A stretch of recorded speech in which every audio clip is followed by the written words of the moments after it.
우리가 상고할 하나님의 말씀 요한복음 5장 1절부터 18절 말씀 우리가 다 같이 읽겠습니다.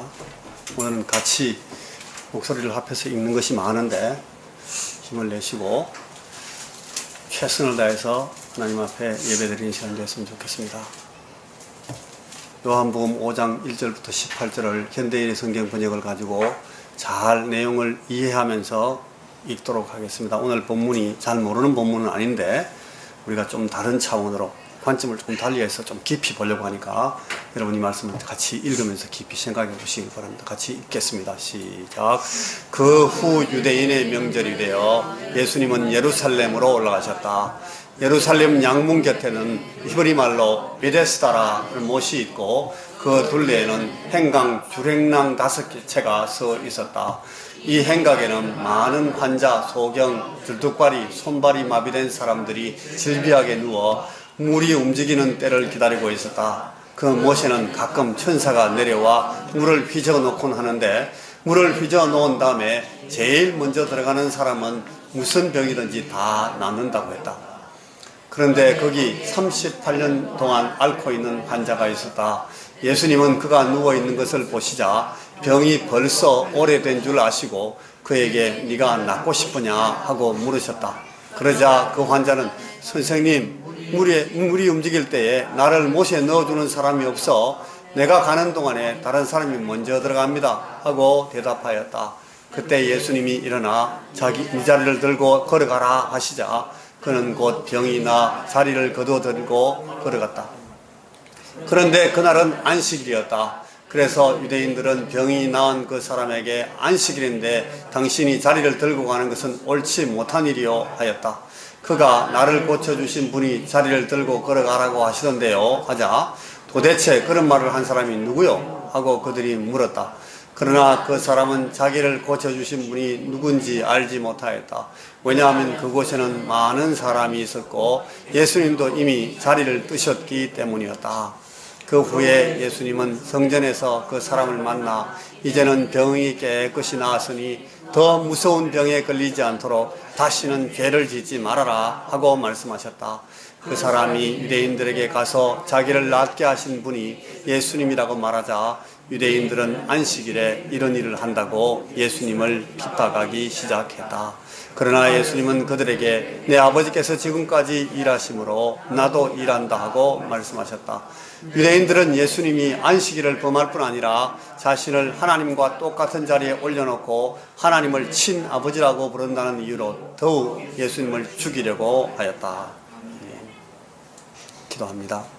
주님 우리에게 말씀하시고 우리가 주의 말씀을 마음 가운데 새기고 들어서 말씀을 가지고 힘을 얻게 하시고 말씀대로 따라 살게 하시고 하나님을 기쁘시게 하는 삶으로 하나님 앞에 서도록 이 시간 이 말씀하는 자와 듣는 모든 청중을 주께서 성령께서 붙드시옵소서. 예수님 이름으로 기도하옵나이다. 아멘. 여러분 그 인상주의란 말이 있습니다. 이게 미술이나 음악 같은 이 표현 예술에서 자주 듣게 되는 표현인데 철학이나 문학같이 이 사고적인 이 문학에서도 이 인상이라는 표현이 있습니다.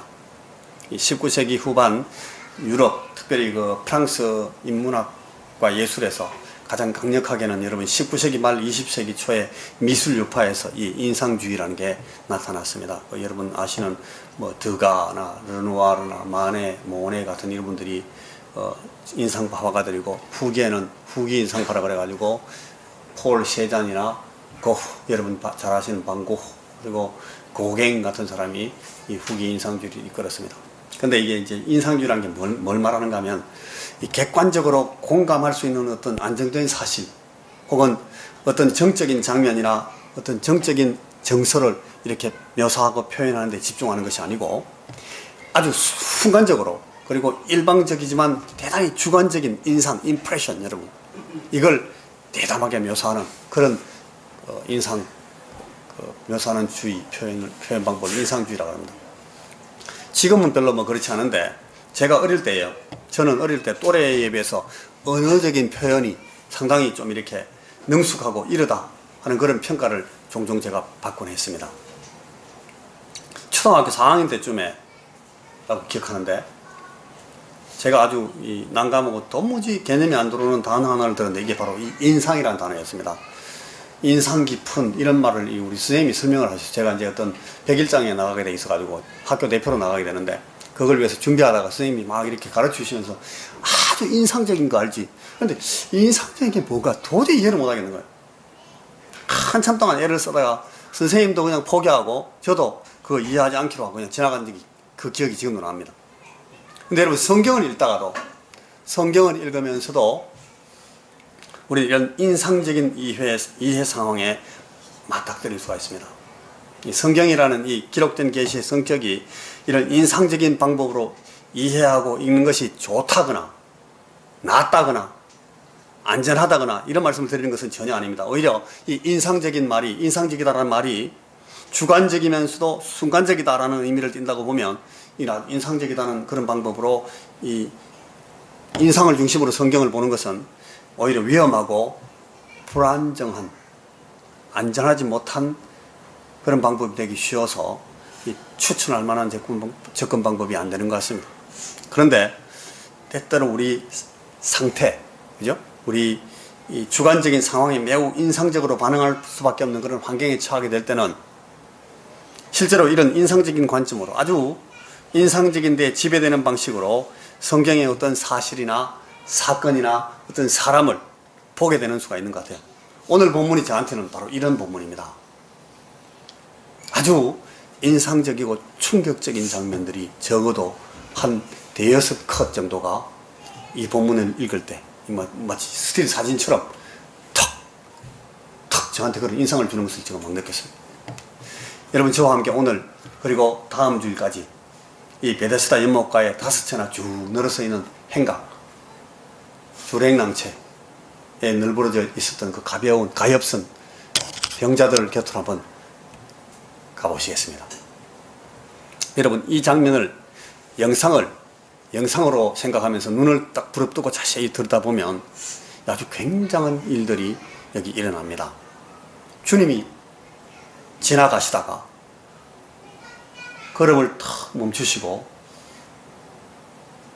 38년 동안 여러분의 지나간 38년 한번 생각해 보십시오. 얼마만큼인지 얼마나 긴 세월이었는지. 여러분 아직 이빠이 다 해도 38년 못 살은 분들이 계십니다. 그 긴 세월 동안 여러분 중풍에 걸려가지고 반신불수 내지는 이 극도의 마비 상태로 버려져 가지고 거기에 던져져 있었던 이 절망적인 환자를 한 사람 예수님이 보시는 겁니다. 그리고 예수님이 그 사람의 인생에 개입하십니다. 그에게 엄청난 은혜를 베푸시고 이 사람과 이 사람의 삶을 그 사람의 가정과 주변인들을 완전히 바꾸어 놓으시는 일을 그 순간에 주님께서 잠시 동안에 팍 처리하시고 표표히 성전으로 향해 걸어가십니다. 여러분 여기서 우리가 무슨 일이 일어났는지 어떻게 된 사람들을 보게 되는지 여러분 관심을 가지고 딱 들여다보시기 바랍니다. 하나님이신 주님은 창조하시는 분이시고 구원하시는 분이십니다. 이 말은 이걸 오늘 본문 같은 상황으로 직설적으로 바꿔 말하면 하나님은 새롭게 만드시고 하나님은 고치시고 하나님은 치유하셔서 온전케 하시는 분이시다. 그런 뜻입니다. 여러분 믿습니까? 조금만 믿네요. 이걸 정말로 여러분 믿으시면 오늘 우리가 보게 되는 일이 무슨 일인지 제가 좀 설명해 드리겠습니다. 사람을 고치십니다. 질병에서 고치시고 마음과 심리에 상처를 입은 사람들 혹은 부상을 당한 사람들을 치유하셔서 회복시키십니다. 부서지고 망가진 데를 원상으로 복구하시고 깜짝같이 완벽하게 낫게 하시는 분이십니다. 지금도 여기에서 오늘 여기에서도 그 일을 하십니다. 그걸 저와 여러분 안에서 행하시기를 원하십니다. 꼭 그렇게 하시고 싶다고 말씀하십니다. 그분은 계속 말씀하십니다. 언제 얼마나 어떻게 왜 누구에게 먼저 그렇게 하실는지 여러분 궁금증을 가지고 보시면 뭐가 보입니다. 이 첫 번째 제가 설명하는 내용은 이 베데스다에서 무슨 일이 일어나는가. 거기에 여러분 양의 문, 양문이라는 문이 있어요. 이 예루살렘 성곽에는 쭉 돌아가면서 문이 많이 있습니다.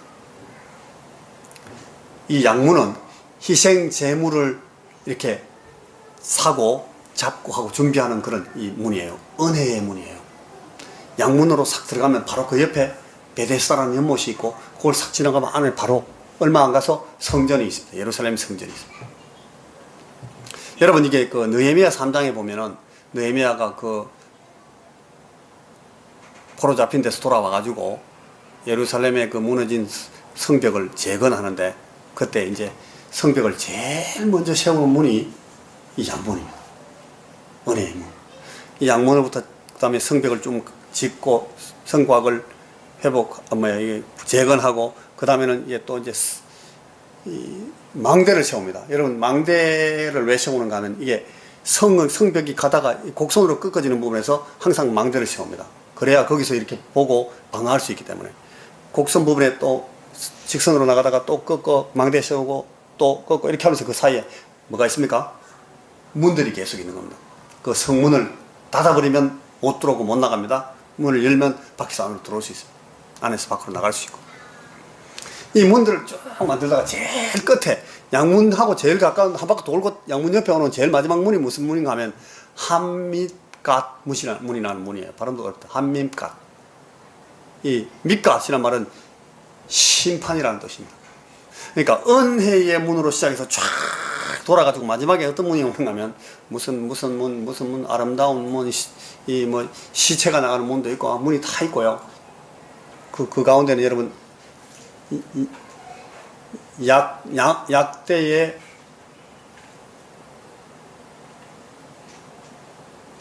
바늘귀라는 문도 있어요. 바늘귀. 쫙쫙쫙 문이 있다가 제일 끝에 이제 마지막 문이 그 심판의 문입니다. 은혜로 시작해서 돌아서 제일 마지막 문이 심판의 문입니다. 굉장히 심볼릭한 상징적인 의미가 있는 그런 이름들이 붙어 있습니다. 근데 여러분 이 성전 봉사자들이나 일반 참배객들에게 이쪽 양문 쪽 방향은 자주 이렇게 사람들이 즐겨 이용하는 문이 아니었다 그래요. 이 양문 주변에는 이 양들 희생 제물을 동물을 살 일이 있거나 그걸 마련해 이제 잡아가지고 마련하고 하는 그런 준비가 되어 있는 그런 절차가 있을 때 걸로 가고 가능하면 그 피냄새 나고 막 이래 걸로 안 간다면 사람들이 주로 성전 들어가려면 그 옆에 있는 미문이라는 문으로 들어가요. 아름다운 문. 이름도 좋잖아. 그래서 예수님께서 굳이 이날 양문 쪽으로 들어가신 거 보통이 아닌 일입니다. 근데 요한이 그 사실을 지금 주님께서 이 문으로 갔다, 이 문에서 무슨 일이 있었다 이렇게 자꾸 묘사하고 정확하게 묘사하고 있는 이 내용은 이날 예수님께서 이 양문 곁으로 베데스다에서 분명한 계획된 용무를 가지고 계시던 것을 우리가 볼 수가 있는 겁니다. 20세기의 한 중반에 20세기 초반에 그쪽을 이렇게 발굴을 했는데 베데스다 연못에 이 얼개가 대충 나왔습니다. 발굴하니까 이게 굉장히 내려간 깊은 곳입니다.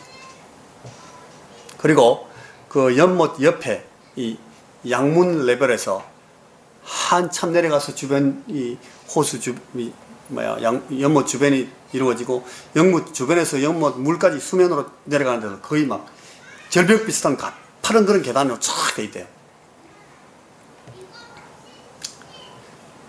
근데 이 베데스다 연못이 거기에 있는 겁니다. 이 베데스다라는 말은 베트 헤셋.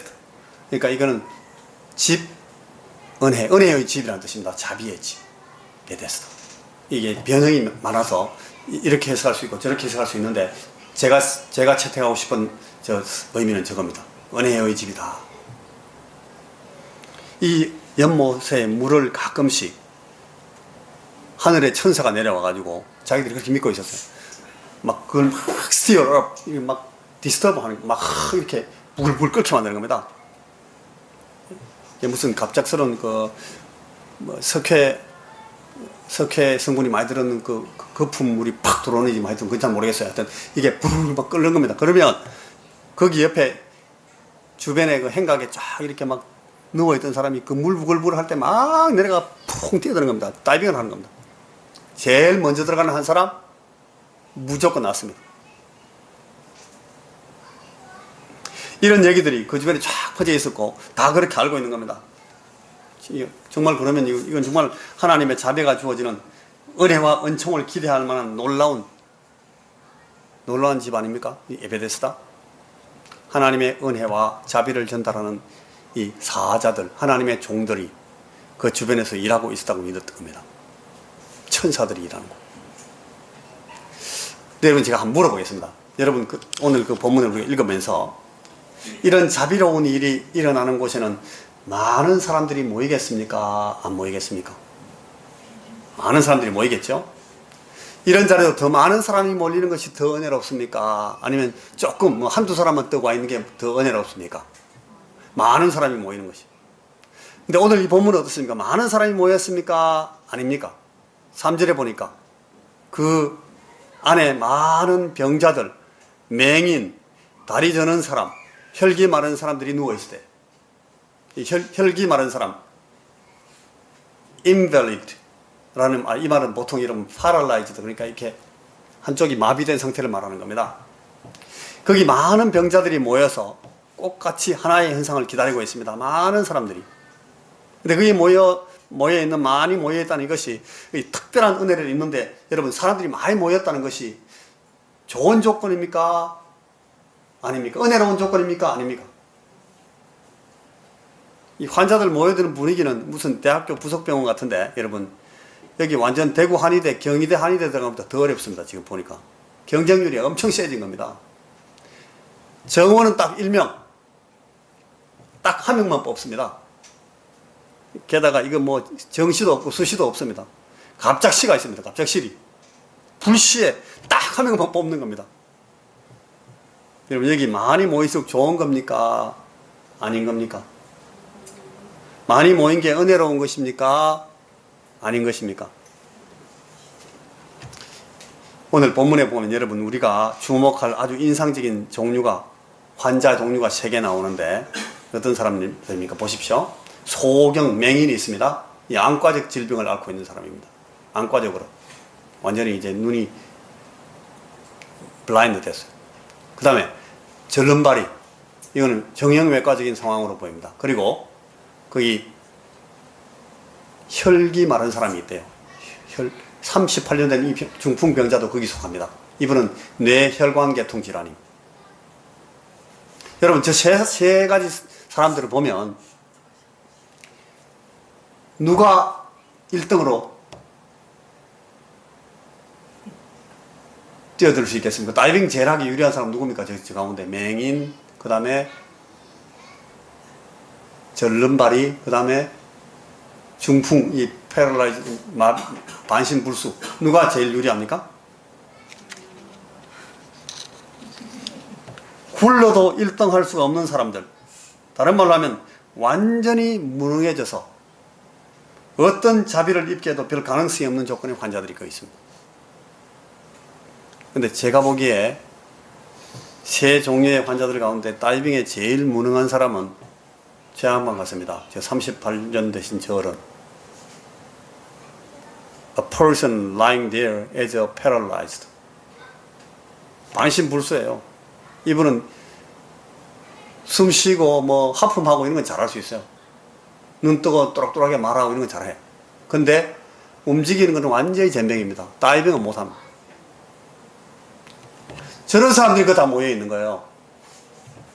그렇다면 이게 사실이면 여러분, 이 뭡니까? 여기에 뭐하러 모여서 이렇게 들어 누워 있습니까? 지금 이 사람들은.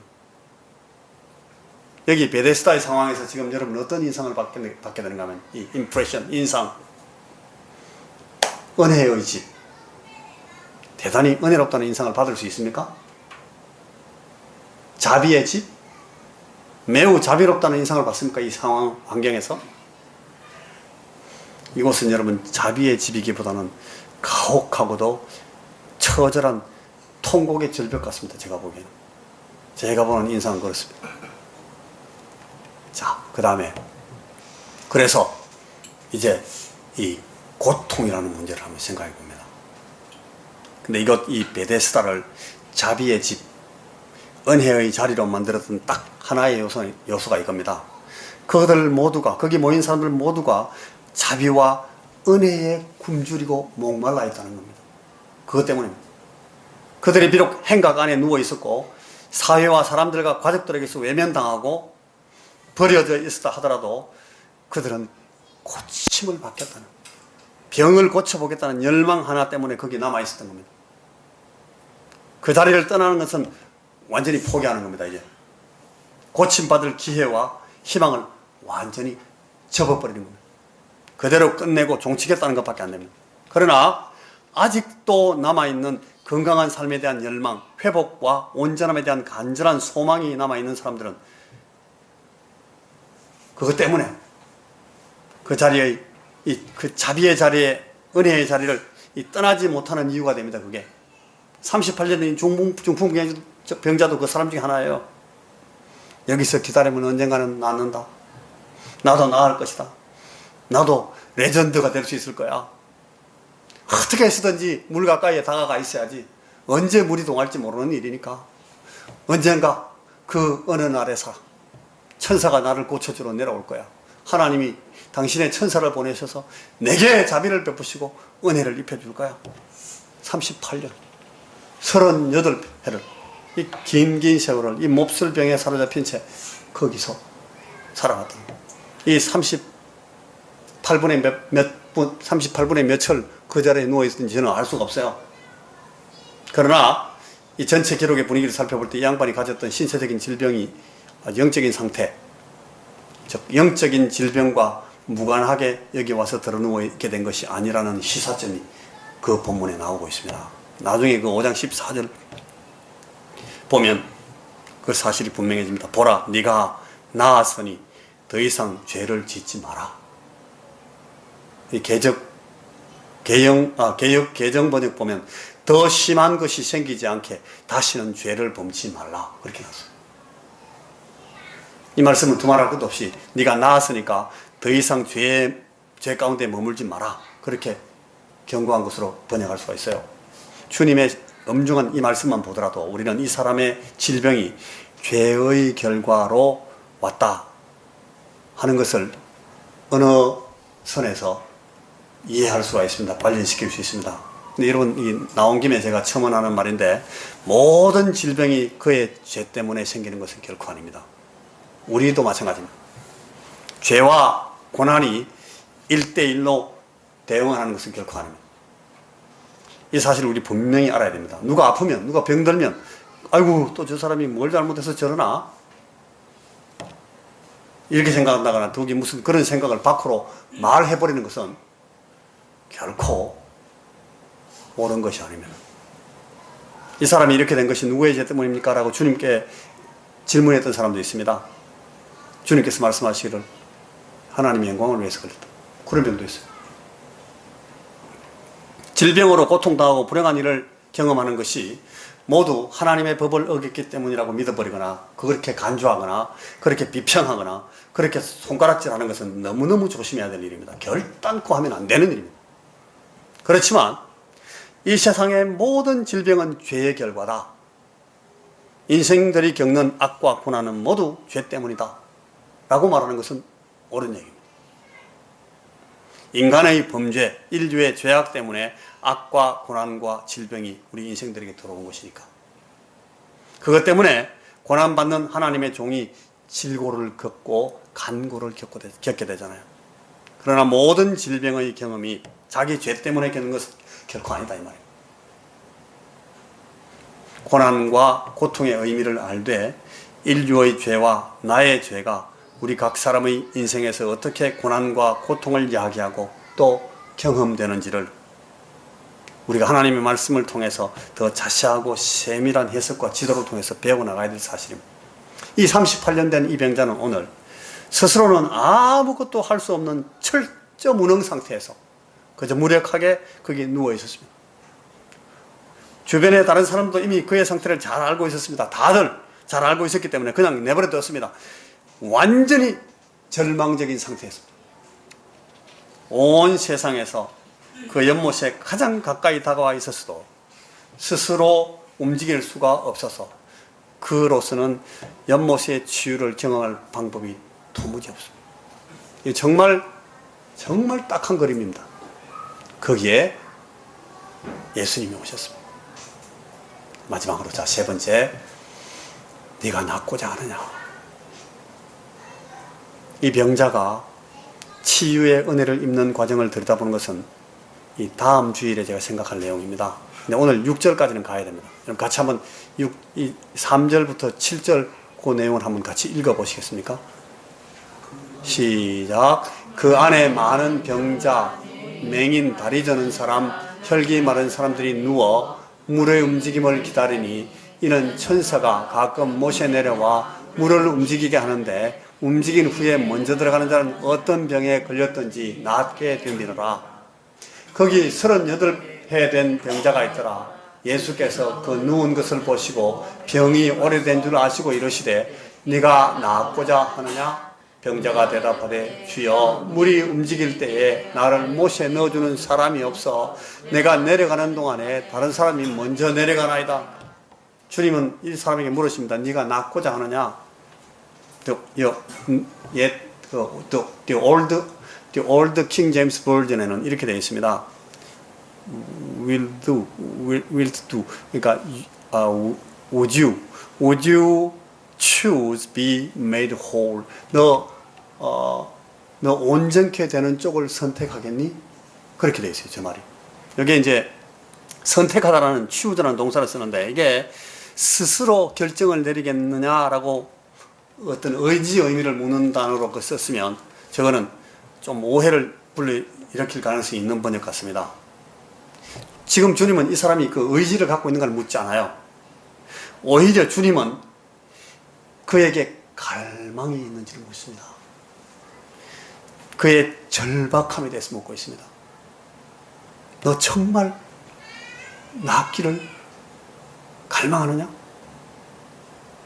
이 사람에게 접근하셔서 주님은 우선 그의 인격 가장 깊은 곳을 파고드시면서 그에게 도전하십니다. 그의 지성이나 감정이나 의지의 한 곳을 건드리시는 것이 아니고 그 지정의 인격을 통해서 흘러나오는 그의 갈망, 깊은 갈망, 그 인생의 절박함에 대해서 묻고 있는 겁니다. 너 이대로 살아갈 수만 있다면 그냥 그걸로 만족하겠어? 아니면 너 병고침을 받고 낫기를 정말 절박하게 원하고 있냐? 주님이 사람들에게 다가가실 때 이렇게 다가가시는 건 아주 전형적인 방식입니다. 여러분 잘 성경 살펴보시면 주님이 꼭 저렇게 묻습니다. 대답할 필요도 없는 질문을 물어요. 여러분 만약 이 38년 된 병자가 주님께 관심 가져주셔서 감사합니다. 그냥 두고 가십시오. 저는 이렇게 살겠습니다. 그렇게 말했다면 주님은 더 이상 그와 아무 말씀을 하지 않습니다. 누구도 마찬가지입니다. 그런 대답을 내놓을 수 있는 사람에게, 내놓는 사람에게 주님은 더 이상 말씀하지, 오늘도 마찬가지입니다. 근데 이 물음에 대해서 이 38년 된 병자는 이렇게 반응합니다. 문맥을 여러분 읽기 나름으로 이 사람은 주님의 질문 자체에 대해서 좀 항의하는 듯한 그런 인상까지도 보여주고 있어요. Sir, 선생님, 물이 움직일 때 나를 못에 넣어주는 사람이 없어서 내가 내려가는 데는 다른 사람이 먼저 가버려요. 저는 너무너무 절박하게 너무나 간절하게 소원하지만 선생님 저로서는 아무것도 할 수 있는 것이 없어요. 이 사람의 입장에 한번 우리 자신을 대입해 보시면 여러분 이해가 쉬워집니다. 여러분 1인칭 연극이라 생각하시고 다시 한번 상상해 보십시오. 어떤 낯선 사람이 동료들 며칠 쭉 거느리고 지나가다가 자기를 탁 보더니 네가 낫기를 원하느냐 하고 질문을 던지는 겁니다. 이분이 누군지 이 사람은 전혀 모르고 있어요. 지금 다만 이 질문을 받자 이 사람은 자신이 거의 잊어버리고 있던 한 가지 사실을 푸념듯이 떠오르는 겁니다. 그래서 대답합니다. 이 말이라고요? 그게 필요한 질문입니까 저한테? 저라고 어떻게 계속 이런 상태로 살기를 원하겠습니까? 아닙니다. 저 정말 나고 싶습니다. 주님은 거기를 파고드시는 겁니다. 그가 이 대답을 꺼내는 동안 그 자신의 마음속 깊은 곳을 막 휘저어놓으시고 그 베데스다 물이 휘저어놓는 게 아니고 주님은 이 사람 마음을 막 스티어업 해버리는 거예요. 자기 속에 깊은 갈망을 적나라하게 드러내도록. 근데 여러분, 이 사람이 대답한 것에는 또 다른 뜻이 있어요. 주님이 들이대신 이 질문이 이 사람으로 하여금 자신의 현재 상태를 정확하게 직시할 뿐 아니라 이 대답을 통해서 그 자신이 그의 절망적 상태를 솔직하게 표현해내도록 주님께서 만들으신 겁니다. 물론 이 절망감은 그의 철저한 무기력, 이 무능감에서 나온 것입니다만,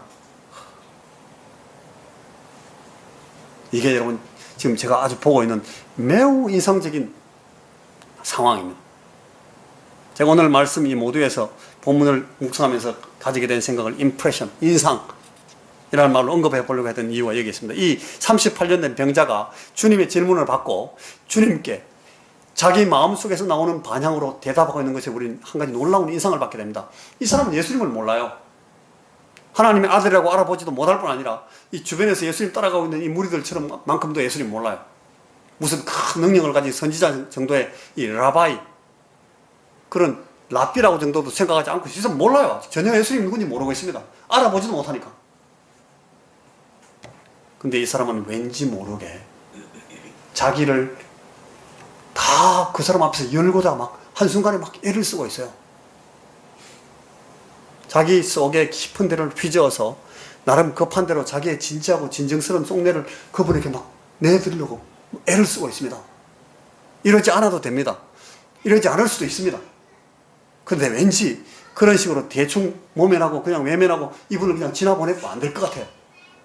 누군지 모르지만 이분을 그런 식으로 상대해서는 절대 안 될 것 같습니다. 그래서 여러분 이거 보입니까? 이 본문에서 이 사람이 이 주님께 자기 가장 깊은 속을 확 끌어냅니다. 여러분 이게 뭘 것 같습니까? 이게 바로 여러분 성경의 문자적인 기록 이면에 숨겨진 주님의 신비로운 모습입니다. 사람의 몸 안에 계신 임마누엘 하나님이신 우리 주님의 신비라고 저는 믿습니다. 이 사람이 지금 주님의 그런 신비로운 모습에서 확 인상을 받고 있는 겁니다. 여러분 이 성경에는 특별히 복음서에는 이런 장면, 이런 인상을 적지 않게 자주 보게 됩니다.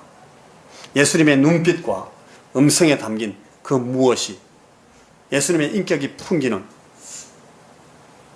그 무엇이 이 사람들의 마음을 붙잡았고 또 이 사람들의 마음을 움직였기 때문에 이 사람은 예수님의 의도가 무엇인지 궁금해하면서 희망의 끈을 잡으려고 막 애를 쓴 겁니다.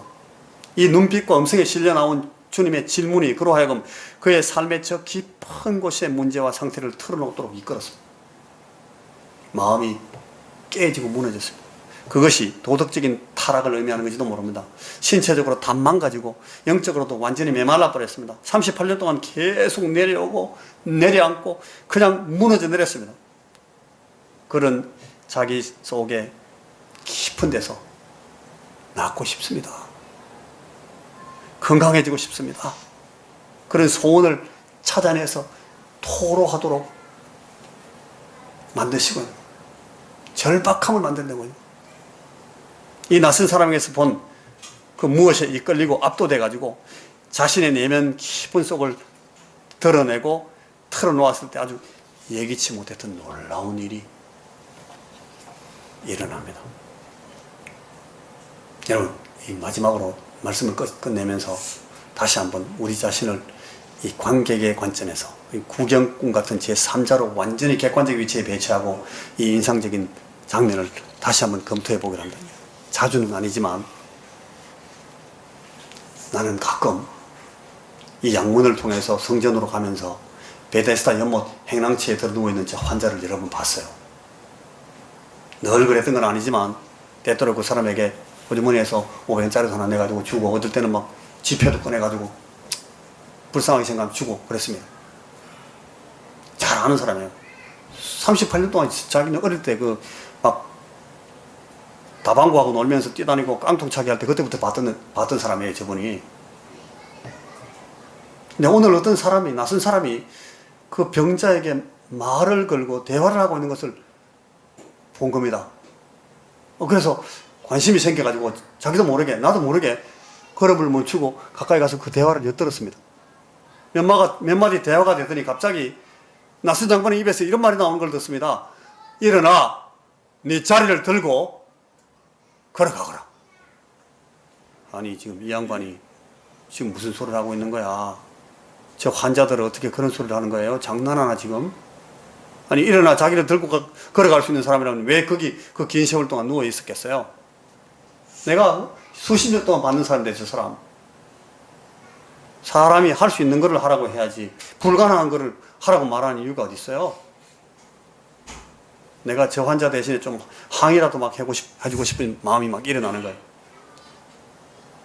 근데 여러분 잠시 후에 실제로 그분이 그 낯선 사람이 말했던 그 일이 일어나 버리는 겁니다. 아니 저 누워만 있던 영감이 자리를 틀고 비직비직 일어나더니 그 파넬 같은 걸 들고 그냥 가는 겁니다. 막 걸어서. 아, 이게 무슨 일이야 이게? 눈을 씻고 막 다시 봅니다. 믿을 수가 없습니다. 이거 진짜냐? 이거 실화냐 이거? 사실은 놀라고 있기만 하면 안 되는 것입니다. 낯설어 보이는 이분이 사실은 언제나 이런 일을 이루어내는 분입니다. 불가능하게 보이는 일을 직시하게 하시고 우리에게도 그 일을 하라고 명령하시는 분입니다.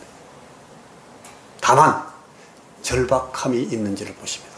그러면서 그 절박함의 이유를 정리하게 하십니다. 여러분 절박함이라는 것이 의미하는 것이 뭘까요? 절박. 여기 지금 낫고 싶습니다.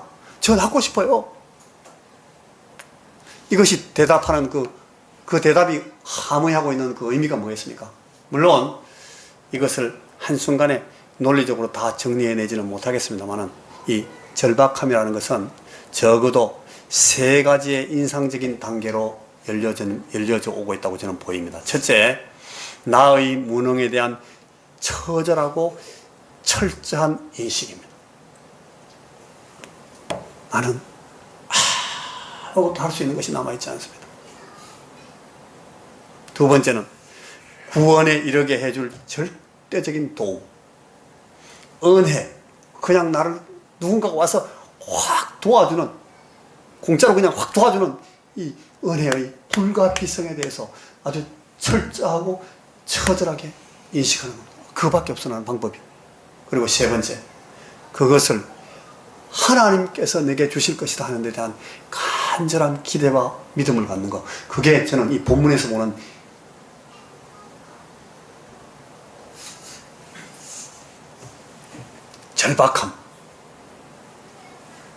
절박함이라고 생각합니다. 여러분, 위대한 기적은 딱 두 가지가 한 시간 한 자리에서 만날 때 일어납니다. 하나님의 말씀에서 우리는 이 사실을 자주 반복해서 봅니다. 우리가 항상 또는 얼마나 자주 이런 사실을 경험하고 사느냐 하는 것은 더 개인적인 별 문제입니다만 주의 말씀에서 보는 기적의 도리는 이런 것입니다. 이 두 가지가 뭔가 하면 여러분 두 가지. 하나는 하나님의 은혜의 승리입니다. 그리고 플러스 그 은혜를 사모하는 절박한 인격.